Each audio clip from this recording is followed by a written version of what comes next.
কিশোরী বয়সে সংসার শুরু করেন টলিউডের জনপ্রিয় নায়িকা শ্রাবন্তী চট্টোপাধ্যায়। আর সেখানেই তার জীবনের বড় মোড়। দশম শ্রেণীতে পড়াশোনার সময় মাত্র ১৬ বছর বয়সে তিনি মা হন। তার অভিনীত চ্যাম্পিয়ন সিনেমা তখন সবে মুক্তি পেয়েছে। পরের বছরই তার জীবনে আসে ছেলে ঝিনুক। তারপর বলতে গেলে মা ছেলে একসঙ্গে বড় হয়েছেন। শ্রাবন্তীর ভাষায় তাদের সম্পর্কটা বন্ধুর মতো।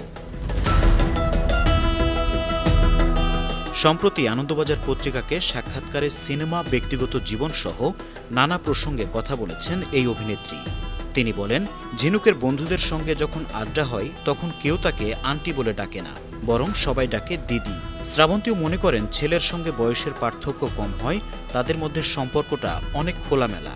তিনি এটাও মনে করেন ছোট বয়সে মা হওয়ার আলাদা সুবিধাও আছে, যেমন ঝিনুক হওয়ার মাত্র ৫ বছর পরেই তিনি আবার কাজ শুরু করতে পেরেছেন। তখন তার বয়স ছিল মাত্র ২১। অবশ্য ক্যারিয়ারে তাকে অনেক কটাক্ষ সহ্য করতে হয়েছে। ব্যক্তিগত জীবনে নানা আক্রমণের শিকারও হয়েছেন, কিন্তু এখন তিনি আর এসব গায়ে মাখেন না।